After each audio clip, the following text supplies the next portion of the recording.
प्रिय दर्शकों, नमो नमः।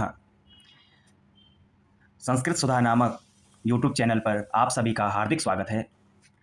प्रिय दर्शकों, आज का हमारा प्रकरण है कक्षा 6 की पाठ्यपुस्तक दीपकम के अभ्यास प्रश्न।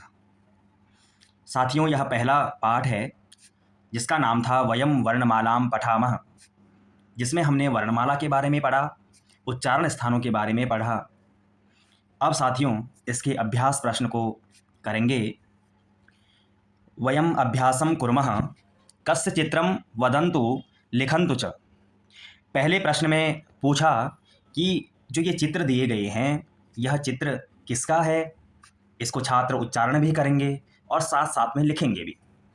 तो साथियों, मैंने यहाँ पर सहायता के लिए पहले से ही लिख लिया है ताकि समय का भी सदुपयोग हो पाए। तो पहला जो चित्र था गणेश जी का, इसमें पहले से ही उत्तर लिखित है गणेशः। अब इससे आगे देखते हैं।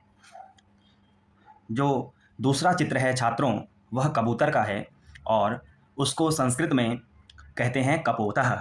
आपके सम्मुख ये दिख रहा है। तीसरा जो चित्र है श्री राम का है, इनको संस्कृत में लिखेंगे श्री रामः। चौथा चित्र हिरण का है, जिसको संस्कृत में छात्रों मृगः कहते हैं। अगला चित्र अग्निवेदिका है, जिसको संस्कृत में अग्निवेदिका ही कहा जाता है। छात्रों, इससे अगला चित्र हमारे सामने नाक का है, जिसको नासिका कहा जाता है। उससे अगला मानचित्र का है, जिसको मानचित्रम संस्कृत में कहते हैं। उससे आगे डमरू, जिसको संस्कृत में ढक्का कहा जाता है। फिर चम्मच का चित्र है, जिसको संस्कृत में चमसः कहा जाता है। और अंत में एक पाँव जो है, उसको पादः संस्कृत में कहा जाता है। तो छात्रों, इस प्रश्न में हमने देखा कि जो चित्र दिए हैं उनको संस्कृत में क्या कहा जाता है, उसको लिख करके भी देखा और उच्चारण करके भी समझा। आइए अब चलते हैं दूसरे प्रश्न की ओर।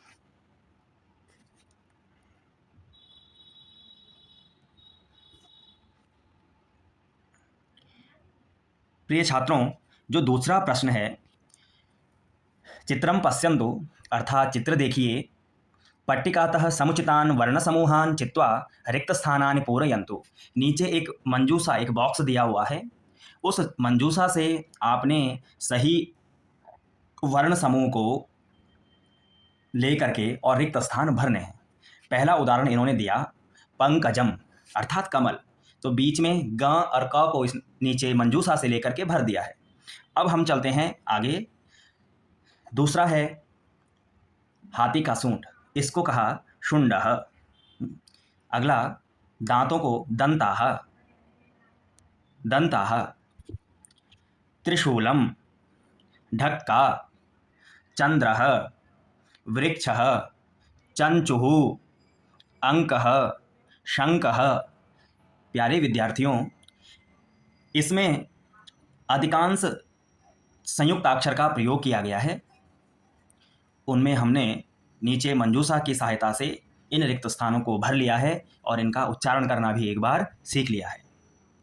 प्यारे छात्रों, अब हम प्रश्न संख्या 3 की ओर चलते हैं। इसमें कहा प्रथम वर्णेन पदम वदन्तु लिखन्तु च। जो प्रथम वर्ण है, अर्थात पहला जो अक्षर है, उससे ही शब्द निर्माण करना है और उसका उच्चारण भी करना है। जैसे उदाहरण दिया, अ से अग्नि अस्त्रम, अर्थात अ अक्षर से 2 शब्द बनाए। पहला शब्द अग्नि बनाया, दूसरा अस्त्रम बनाया। अग्नि मतलब आग और अस्त्रम अस्त्र। अब हमारे सामने क शब्द है, क अक्षर है।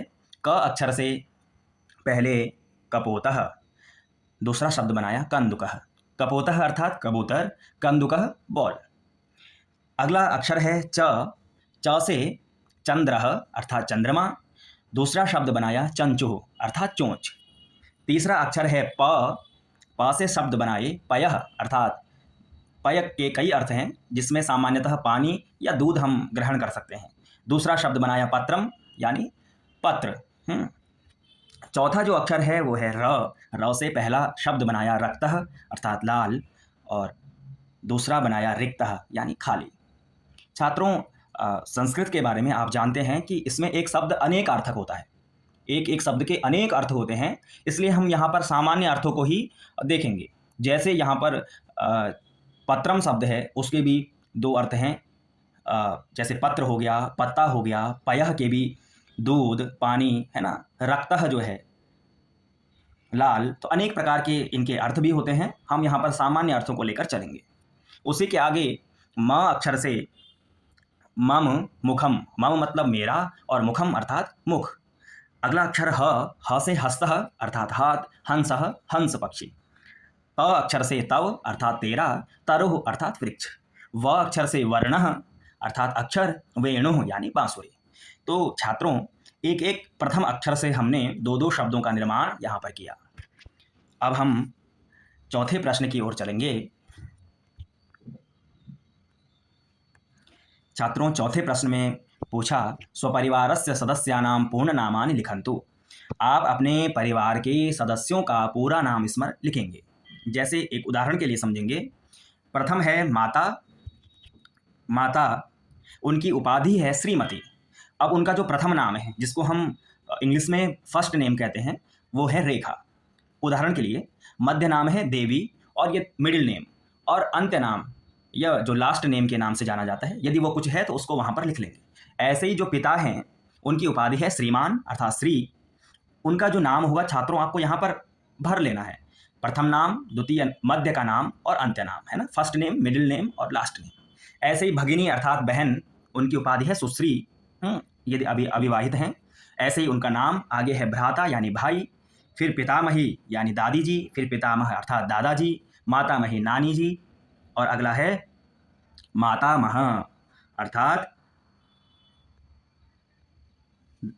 नाना जी। तो प्रिय छात्रों, प्रश्न संख्या 4 को हमने देखा।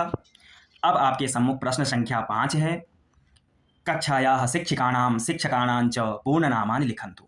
आप अपनी कक्षा के जो आपको अध्यापन कार्य करवाते हैं, उन शिक्षिकाओं और शिक्षक के पूर्ण नाम लिखेंगे। जैसे उनकी उपाधि है, उसमें भर लेंगे आप श्री, श्रीमती, है ना। और कोष्टक में छात्रों वहाँ पर उपाधि, जैसे कोई शिक्षक हैं तो पहले उपाधि उनमें आ जाएगी श्री या श्रीमान। उसके बाद आप कोष्टक में जिस विषय के वो शिक्षक हैं वह लिख सकते हैं। जैसे कोई संस्कृत शिक्षक हैं तो वहाँ पर श्रीमान के आगे संस्कृत शिक्षकः, उनका जो प्रथम नाम है, जैसे मैंने यहाँ पर उदाहरण के लिए लिख लिया है श्री चंदनः, तो आप प्रथम नाम में लिख लेंगे। मध्यम यदि उनका जो नाम है वहाँ पर आप लिख सकते हैं, और जो अंत्य नाम है, लास्ट नेम, आप वो भी वहाँ पर लिख सकते हैं। ऐसे ही आपको जो शिक्षिकाएँ हैं उनके आगे श्रीमती लगाकर, और उनका प्रथम नाम, द्वितीय नाम, मध्यम नाम और अंत्य नाम। जो अविवाहित आपकी शिक्षिकाएँ हैं उनके लिए उपाधि में सुश्री, और प्रथम नाम, मध्यम नाम और अंत्य नाम। छात्रों, इस प्रकार से आपने प्रश्न संख्या 5 को पूर्ण करना है। अब हम आगे देखेंगे प्रश्न संख्या 6 को। तो छात्रों, प्रश्न संख्या 6 में भी मित्राणां पूर्णनामानि लिखन्तु। ये पहले जैसा ही प्रश्न है कि आपको अपने मित्रों का, अपने दोस्तों का पूरा नाम लिखना है। जैसे उनका प्रथम नाम क्या है, मैंने यहाँ पर लिखा रवि, उनका पहला नाम रवि है। मध्यम नाम, मिडिल नेम, जैसे वो मध्य में उनका नाम किशोर है, रवि किशोरः। यदि कुछ अंत्य नाम भी है तो आप यहाँ पर लिख सकते हैं। छात्रों, ऐसे ही आपको अपने अनेक यहाँ पर जो मित्र हैं उनका नाम आपको लिखना है। प्रथम उदाहरण मैंने लिख लिया, आप दूसरा, तीसरा, चौथा, पाँचवां, छठा, जितने आपके मित्र हैं उनके प्रथम नाम, मध्यम नाम और अंत नाम यहाँ पर लिख करके इस प्रश्न के उत्तर को दे सकते हैं। प्रिय दर्शकों, इसी प्रकार संस्कृत के अनेक कार्यक्रम एवं पाठ्यक्रम को देखने के लिए संस्कृत सुधा नामक YouTube चैनल को सब्सक्राइब करें, शेयर करें। धन्यवाद।